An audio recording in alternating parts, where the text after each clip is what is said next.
iQOO Z5 നല്ലൊരു all-round performance based ഫോണായിരുന്നു iQOOൻ്റെ സൈഡിൽ നിന്ന്, സ്പെഷ്യലി 25,000 താഴെയുള്ള പ്രൈസ് സെഗ്മെൻറ്റിൽ. പക്ഷേ എല്ലാവരും ചൂണ്ടിക്കാണിച്ചൊരു സംഭവമായിരുന്നു, ഈ ഫോണിൽ LCD ഡിസ്പ്ലേ ആണ്, ഈ പ്രൈസ് പോയിന്റിൽ AMOLED ഡിസ്പ്ലേ വേണം. സോ ആ ഒരു കുറവ് iQOO Z6 Proയിൽ iQOO Z6 Proയിൽ നികത്തിയിട്ടുണ്ട്. ഓക്കെ, പക്ഷേ AMOLED ഡിസ്പ്ലേ വന്നതുകൊണ്ട് എന്തൊക്കെയാണ് പോയിരിക്കുന്നത് അത് നമുക്ക് നോക്കണ്ടേ. സോ എല്ലാം ഞാൻ ഈ ഒരു വീഡിയോയിൽ കവർ ചെയ്യുന്നുണ്ട്. ഓക്കെ, കൂടുതൽ സമയം വേസ്റ്റ് ചെയ്യാതെ ലെറ്റ്സ് റോൾ. iQOOൻ്റെ ടിപ്പിക്കൽ ബ്ലാക്ക് ബോക്സ് ആണ്.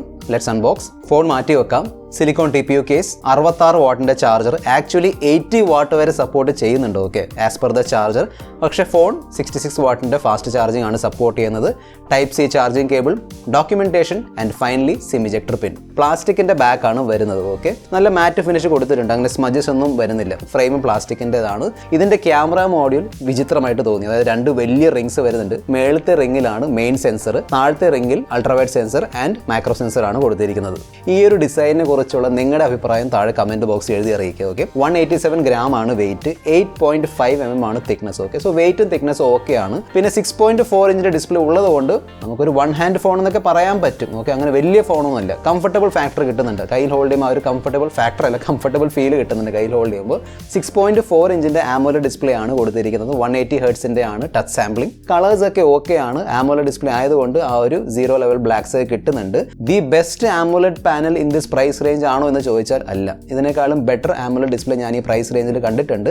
പക്ഷേ still better than IPS LCD panel. 1300 നിറ്റ്സിന്റെ ആണ് പീക്ക് ബ്രൈറ്റ്നസ്. എനിക്ക് തോന്നുന്നത് HDR പീക്ക് ബ്രൈറ്റ്നസ് ആയിരിക്കും. സ്റ്റിൽ ബ്രൈറ്റ്നസ് അത്യാവശ്യമുണ്ട്. ഔട്ട്ഡോർ ആണെങ്കിലും ഇൻഡോർ ആണെങ്കിലും, ഔട്ട്ഡോർ എത്ര വെയിലുണ്ടെങ്കിലും നോ പ്രോബ്ലം. ഓക്കെ, സോ ബ്രൈറ്റ്നസിന്റെ പോയിന്റ് ഓഫ് വ്യൂ നിങ്ങൾ ഇഷ്യൂ ഒന്നും ഫേസ് ചെയ്യാൻ പോകുന്നില്ല. റിഫ്രഷ് റേറ്റിന്റെ സെറ്റിംഗ്സ് നിങ്ങൾ എടുത്ത് നോക്കുകയാണെങ്കിൽ 90 ഹെർട്സും 60 ഹെർട്സും പിന്നെ ഒരു സ്മാർട്ട് സ്വിച്ചിന്റെ ഓപ്ഷൻ സപ്പോർട്ട് ചെയ്യുന്നുണ്ട്. ഈ ഡിസ്പ്ലേനെ കുറിച്ച് എനിക്ക് ഇഷ്ടപ്പെടാത്ത ഒരു പോയിന്റ് ആണ് ഇതിന്റെ ഒരു പഴഞ്ചൻ ലുക്ക്, സ്പെഷ്യലി ആ ഒരു വലിയ ഡ്യൂ ഡ്രോപ്പ് അല്ലെങ്കിൽ water drop notch. Bottom chin അത്യാവശ്യം ലേശമുണ്ട്, ബട്ട് ദാറ്റ്സ് ഓക്കെ. പക്ഷേ ഡിസ്പ്ലേയിൽ ഒരു വാട്ടർ ഡ്രോപ്പ് നോച്ച് കൊടുക്കാതെ ഒരു പഞ്ച് ഹോൾ കട്ടൗട്ട് കൊടുത്തിരുന്നെങ്കിൽ മച്ച് ബെറ്റർ മോഡേൺ ലുക്ക് കിട്ടിയേനെ. ഈ phone 4K playback support ചെയ്യുന്നുണ്ട്. Okay, that's nice. So YouTube ആണെങ്കിലും നോർമൽ 4K വീഡിയോസ് ആണെങ്കിലും രണ്ടും പ്ലേ ചെയ്യാൻ പറ്റും. ഈവൻ HDRും സപ്പോർട്ട് ചെയ്യുന്നുണ്ട്. സോ ഈ ഒരു ഫോൺ HDR 10+ റേറ്റിംഗുമായിട്ടാണ് വരുന്നത്. സോ HDR വീഡിയോസ് നിങ്ങൾക്ക് ഇതിൽ ആസ്വദിക്കാൻ കഴിയും. പിന്നെ വൈഡ് വൈൻ L1 സർട്ടിഫിക്കേഷൻ ആണ് സപ്പോർട്ട് ചെയ്യുന്നത്. So OTT platforms Amazon Prime, നെറ്റ്ഫ്ലിക്സിലൊക്കെ നിങ്ങൾക്ക് ഈസിലി ഫുൾ HD കണ്ടന്റ്, അതായത് 1080p കണ്ടന്റ് ഈസിലി പ്ലേ ചെയ്യാൻ കഴിയും.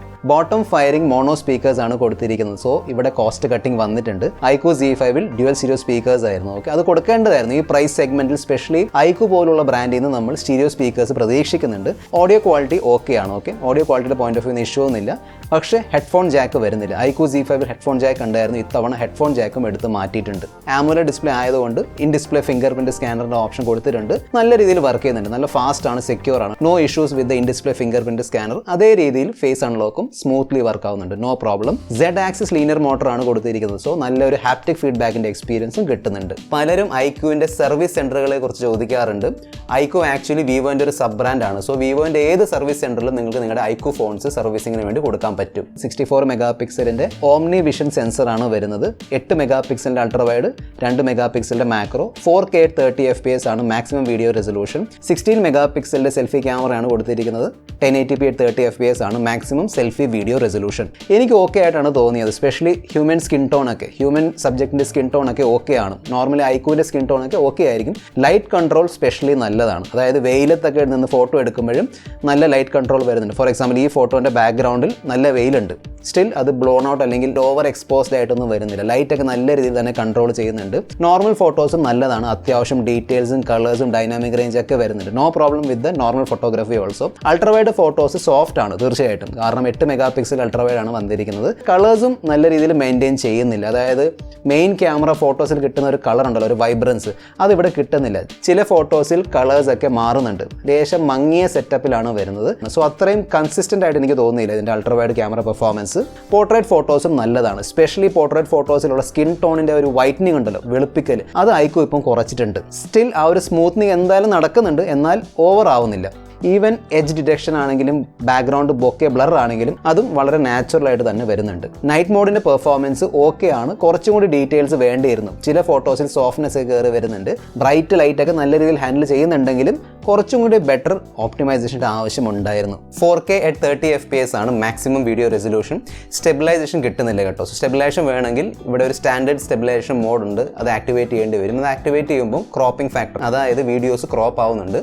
പക്ഷേ ഡീസൻറ്റ് ലെവൽ സ്റ്റെബിലൈസേഷൻ കിട്ടുന്നുണ്ട്. അങ്ങനെ ഭയങ്കരമായ സ്റ്റെബിലൈസേഷൻ ഇല്ല, ഡീസൻറ്റ് ലെവൽ സ്റ്റെബിലൈസേഷൻ കിട്ടുന്നുണ്ട്. വീഡിയോസിലുള്ള കളറൊക്കെ ഓക്കെ ആണ്. ഈവൻ ഹ്യൂമൻ സബ്ജക്റ്റ് ആണെങ്കിലും ഫേസിലൊക്കെ അത്യാവശ്യം എക്സ്പോഷറൊക്കെ വരുന്നുണ്ട്. ഈ ഒരു പോർഷൻ എടുത്തിരിക്കുന്നത് ഡയറക്റ്റ് സൺലൈറ്റിലാണ്. സ്റ്റിൽ ഫേസിലുള്ള എക്സ്പോഷറൊക്കെ നല്ല രീതിയിൽ തന്നെ മാനേജ് ചെയ്യുന്നുണ്ട്. ഈവൻ ബാക്ക്ഗ്രൗണ്ടിലും നല്ല വെയിലുണ്ട്, സ്റ്റിൽ ബ്ലോൺ ഔട്ട് ഒന്നും ആവുന്നില്ല. നോർമൽ വീഡിയോസിലുള്ള കളേഴ്സ് ആണെങ്കിലും ഡീറ്റെയിൽസ് ആണെങ്കിലും അത്യാവശ്യം നല്ല രീതിയിൽ തന്നെ ക്യാപ്ചർ ചെയ്യുന്നുണ്ട്. Not the best in the price segment, still അങ്ങനെ വലിയ പ്രോബ്ലം ഒന്നും ഞാൻ ഫേസ് ചെയ്തില്ല.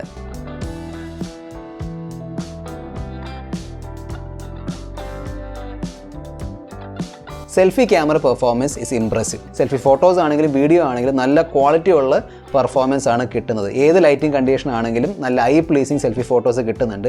ഡൈനാമിക് റേഞ്ച്, സ്പെഷ്യലി ഈ ഫോട്ടോയിൽ ബാക്ക്ഗ്രൗണ്ടിൽ നല്ല ലൈറ്റ് ഉണ്ടായിരുന്നു, പക്ഷേ അതും നല്ല രീതിയിൽ മാനേജ് ചെയ്യുന്നുണ്ട്. ഫേസിൽ നല്ല ക്ലാരിറ്റി, നല്ല എക്സ്പോഷറൊക്കെ മെയിൻറ്റെയിൻ ചെയ്യാൻ പറ്റുന്നുണ്ട്. നോർമലി iQOO ഫോൺസ് നല്ല സെൽഫി ക്യാമറ പെർഫോമൻസ് ആണ് കാഴ്ചവെക്കുന്നത്.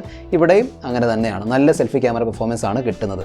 സെൽഫി വീഡിയോസിലും സ്റ്റെബിലൈസേഷൻ കിട്ടുന്നില്ല, ബൈ ഡിഫോൾട്ട് സ്റ്റെബിലൈസേഷൻ കിട്ടുന്നില്ല. പക്ഷേ ഒരു ഫേസ് സ്റ്റെബിലൈസേഷൻ്റെ ഒരു മോഡുണ്ട്, അത് ആക്ടിവേറ്റ് ചെയ്താൽ ഡീസൻറ്റ് ലെവൽ സ്റ്റെബിലൈസേഷൻ കിട്ടുന്നുണ്ട്. പക്ഷേ വീണ്ടും വീഡിയോ ക്രോപ്പ് ആവുന്നുണ്ട്. iQOO Z5ലൂടെ iQOO ഈ ഒരു പ്രൈസ് സെഗ്മെൻറ്റ് 25,000 താഴെയുള്ള പ്രൈസ് സെഗ്മെൻറ്റിൽ ക്വാൾകോം സ്നാപ്ഡ്രാഗൺ 778 ചിപ്സെറ്റ് കൊണ്ടുവന്നിരുന്നു. എക്സാക്ട്ലി അതേ ചിപ്സെറ്റാണ് വീണ്ടും iQOO Z6 Proയിൽ വന്നിരിക്കുന്നത്. എനിക്ക് അങ്ങനെ വലിയ കംപ്ലയിൻസ് ഒന്നുമില്ല, നല്ലൊരു ചിപ്സെറ്റാണ്. അതായത് one of the best Qualcomm chipsets ആണ്. കഴിഞ്ഞ വർഷം ക്വാൾകോം ഇറക്കിയതിൽ one of the best 700 series ചിപ്സെറ്റാണ് 778. നല്ല പെർഫോമൻസ് ആണ് കിട്ടുന്നത്. ഓക്കെ, 6, 8 പിന്നെ 12 GB LPDDR4X റാം വേരിയൻസ് ആണ് വരുന്നത്. 128 GB പിന്നെ 256 GB UFS 2.2 സ്റ്റോറേജ് ഓപ്ഷൻസും കൊടുത്തിട്ടുണ്ട്. ഡ്യുവൽ നാനോ സിം സ്ലോട്ടിൻ്റെ ഓപ്ഷനാണ് വരുന്നത്. സോ നിങ്ങൾക്ക് മൈക്രോ SD കാർഡ് യൂസ് ചെയ്യാൻ കഴിയില്ല. Out of the box latest Android 12 വരുന്നുണ്ട് വിത്ത് FunTouchOS 12. നല്ലതാണ്, രണ്ടും ലേറ്റസ്റ്റ് ഓപ്ഷൻസ് ആണ് വരുന്നത്. അപ് ടു 4 GB എക്സ്റ്റൻഡഡ് റാമിൻ്റെ ഫീച്ചർ കൊടുത്തിട്ടുണ്ട്. 7 5G ബാൻഡ്സിൻ്റെ സപ്പോർട്ടും വരുന്നുണ്ട്. ഹോട്ട് ആപ്സ് ആൻഡ് ഹോട്ട് ഗെയിംസിൻ്റെ ഫീച്ചർ വീണ്ടും വന്നിട്ടുണ്ട്. എന്നാണാവോ iQOO ഇത് റിമൂവ് ചെയ്യാൻ പോകുന്നത്? എനിവേ നമുക്കിത് റിമൂവ് ചെയ്യാൻ പറ്റും. ഹോം സെറ്റിംഗ്സിൽ പോയിട്ട് ടേൺ ഓഫ് ചെയ്താൽ മതി. ഓക്കെ, റിമൂവ് ചെയ്യുന്നതായിരിക്കും ബെസ്റ്റ് ഓപ്ഷൻ. ബ്ലോട്ട് വേഴ്സും നല്ലോണം വരുന്നുണ്ട്. ഓക്കെ, അതും ഡിലീറ്റ് ചെയ്യാൻ വേണമെങ്കിൽ പ്ലേ സ്റ്റോറിൽ ആപ്പ് ഇൻസ്റ്റലേഷൻ കഴിയുമ്പോൾ നോർമലി iQOO ഫോൺസിൽ ഒരു എക്സ്ട്രാ വിൻഡോ കാണിക്കാറുണ്ട്. അതായത് ആപ്പ് റെക്കമെൻഡേഷൻ കാണിക്കാൻ വേണ്ടിയുള്ള വിൻഡോ ആണ്. ആ ഒരു ആപ്പ് റെക്കമെൻഡേഷൻ ഫീച്ചർ iQOO എടുത്ത് മാറ്റുന്നുണ്ട് എന്ന് എനിക്ക് തോന്നുന്നു. അതുകൊണ്ടായിരിക്കും ചിലപ്പോൾ ഇവിടെ വരാത്തത്. ഏകദേശം 5.5 lakhിൻ്റെ Antutu സ്കോർ ആണ് കിട്ടുന്നത്. That's really nice. നോർമലി iQOOൻ്റെ ഗെയിമിംഗ് പെർഫോമൻസ് ഓപ്റ്റിമൈസേഷൻ നല്ലതായിരിക്കും. ഇവിടെയും വളരെ നല്ല ഗെയിമിംഗ് പെർഫോമൻസ് ഓപ്റ്റിമൈസേഷൻ ആണ് കിട്ടുന്നത്. ഞാൻ BGMI കളിച്ച് നോക്കിയിരുന്നു. തീർച്ചയായിട്ടും സ്മൂത്ത് എക്സ്ട്രീം കിട്ടുന്നുണ്ട്. 60 FPS വളരെ സ്മൂത്ത്ലി കളിക്കാൻ പറ്റുന്നുണ്ട്, നോ ഇഷ്യൂസ്. പിന്നെ അഡീഷണൽ ആയിട്ട് നല്ല serious vapour chamber liquid cooling ഫീച്ചറും വരുന്നുണ്ട്. നോർമലി ക്വാൾകോം സ്നാപ്ഡ്രാഗൺ 778 ചിപ്സെറ്റ് അങ്ങനെ ഹീറ്റ് ആവാറില്ല. എനിവേ എക്സ്ട്രാ കൂളിംഗ് ഒക്കെ കൊടുത്തിട്ടുണ്ട്. That's nice. പിന്നെ നോർമലി iQOO ഫോൺസിൽ വരുന്ന ഒരു അൾട്രാ ഗെയിം മോഡിന്റെ ഫീച്ചർ ഉണ്ടല്ലോ, ഇവിടെയും വരുന്നുണ്ട്. അതായത് iQOOന്റെ ഗെയിം മോഡാണ്, അത് ഇവിടെയും കൊടുത്തിട്ടുണ്ട്. ഈ ഫോണിലുള്ള Z-Axis മോട്ടർ ഇവർ ഗെയിമിങ്ങിന് വേണ്ടി ഇൻറ്റിഗ്രേറ്റ് ചെയ്തിട്ടുണ്ട്. അതായത് നമ്മൾ ഫയർ ചെയ്യുമ്പോൾ ആ ഒരു വൈബ്രേഷൻ വരുന്നുണ്ട്. സോ വേണമെങ്കിൽ ആ ഒരു ഫീച്ചർ ടേൺ ഓൺ ചെയ്യാം. 4700 mAh ആണ് ബാറ്ററി. 66 വാട്ടിൻ്റെ ഫാസ്റ്റ് ചാർജിങ് സപ്പോർട്ട് ചെയ്യുന്നുണ്ട്. ഈസിലി 1 day ബാറ്ററി ബാക്കപ്പ് കിട്ടുന്നുണ്ട്. No problem with battery backup. 1 മണിക്കൂറിനുള്ളിൽ, അതായത് അണ്ടർ 1 hour നിങ്ങൾക്ക് വേണമെങ്കിൽ ഈ ഫോൺ ഫുൾ ചാർജ് ചെയ്യാം 0 to 100%. കാരിയർ എഗ്രിഗേഷൻ സപ്പോർട്ട് ചെയ്യുന്നുണ്ട്. SAR value is also okay. ഈ ഫോണിൻ്റെ ലോഞ്ചിന് മുന്നെയാണ് ഞാൻ ഈ ഒരു വീഡിയോ ഷൂട്ട് ചെയ്യുന്നത്. സോ എനിക്ക് എക്സാക്ട് പ്രൈസ് അറിയില്ല. ഇപ്പോൾ എന്തായാലും പുറത്ത് വന്നിട്ടുണ്ടാവുമല്ലോ, ഞാൻ താഴെ ഡിസ്ക്രിപ്ഷൻ ബോക്സിൽ ഷെയർ ചെയ്യാം. So as per leaks under 25,000 ആയിരിക്കും മിക്കവാറും സ്റ്റാർട്ടിങ്. പക്ഷേ നമ്മളെല്ലാവരുടെയും മനസ്സിൽ വരുന്ന ഏറ്റവും വലിയ ചോദ്യമാണ്, ഇത് വാങ്ങണോ അതോ iQOO Z5 വാങ്ങണോ? ഇത് വാങ്ങുമ്പോൾ കിട്ടുന്ന അഡ്വാൻറ്റേജ് എന്താണെന്ന് വെച്ചാൽ എക്സ്ട്രാ 1 year OS അപ്ഡേറ്റ് കിട്ടും. സോ ഇതിൽ out of the box Android 12 ആണ്, അതിൽ Android 11 ആയിരുന്നു. നെക്സ്റ്റ് ബെനിഫിറ്റ് ആണ് ഇതിലുള്ള AMOLED ഡിസ്പ്ലേ. അതായത് നിങ്ങൾക്ക് ആ ഒരു ഡ്യൂ ഡ്രോപ്പ് നോച്ച് അല്ലെങ്കിൽ വാട്ടർ ഡ്രോപ്പ് നോച്ച് ഓക്കെ ആണെങ്കിൽ ഇതിൽ AMOLED ഡിസ്പ്ലേ വരുന്നുണ്ട്. അതിൽ IPS LCD പാനലായിരുന്നു. പക്ഷേ ഇതിൻ്റെ ടച്ച് സാമ്പിളിംഗ് റേറ്റ് 180 Hz ആണ്, അവിടെ 240 Hz ഉണ്ടായിരുന്നു. സോ അതും അവിടെ കൂടുതലായിരുന്നു. ഓക്കെ, നെക്സ്റ്റ് ആണ് 5G ബാൻഡ്സ്. അതായത് ഇവിടെ 7 5G ബാൻഡ്സ് സപ്പോർട്ട് വരുന്നുണ്ട്. iQOO Z5ൽ ആകെ ഉള്ളത് 2 5G ബാൻഡ്സിൻ്റെ സപ്പോർട്ടാണ്. പക്ഷേ iQOO Z5 എടുത്ത് നോക്കുമ്പോൾ UFS 3.1 സ്റ്റോറേജ് വരുന്നുണ്ട്, 240 Hz touch sampling. Exactly same chipset ആയതുകൊണ്ട് ഓവറോൾ പെർഫോമൻസ് ആണെങ്കിലും ഗെയിമിംഗ് പെർഫോമൻസ് ആണെങ്കിലും അത് സെയിം ആണ്. അങ്ങനെ വ്യത്യാസമൊന്നും ഞാൻ ഫീൽ ചെയ്തില്ല. ഓക്കെ, ക്യാമറ ഹാർഡ്വെയർ ആണെങ്കിലും ക്യാമറ പെർഫോമൻസ് ആണെങ്കിലും കുറച്ചും കൂടി ബെറ്റർ ആയിട്ട് എനിക്ക് തോന്നിയത് iQOO Z5 ആണ്. Okay, dual stereo speakers and headphone ജാക്കിൻ്റെ ഓപ്ഷനും iQOO Z5-ൽ അവൈലബിൾ ആണ്. ഇപ്പോഴത്തെ ഒരു സാഹചര്യം നോക്കുകയാണെങ്കിൽ, അതായത് എല്ലാ ഫോൺസിൻ്റെയും എല്ലാ കോമ്പണൻസിൻ്റെയും പ്രൈസ് കൂടിക്കൊണ്ടിരിക്കുകയാണ്.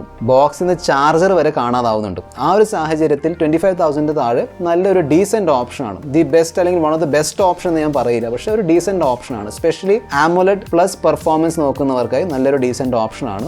എന്നോട് പേഴ്സണലി ചോദിക്കുകയാണെങ്കിൽ ഞാൻ ഏത് സെലക്ട് ചെയ്യും എന്ന് എന്നോട് ചോദിക്കുകയാണെങ്കിൽ ഞാൻ പറയും ഞാൻ iQOO Z5 ആണ് സെലക്ട് ചെയ്യാൻ പോകുന്നത്. ഓക്കെ, അതാണ് എൻ്റെ സെലക്ഷൻ. നിങ്ങളുടെ സെലക്ഷൻ എന്തായിരിക്കും, എന്തുകൊണ്ടാണ് നിങ്ങൾ അത് പ്രിഫർ ചെയ്യുന്നത്, താഴെ കമൻറ്റ് ബോക്സിൽ എഴുതി അറിയിക്കുക. This is your friend mister perfect tech signing off. Good bye.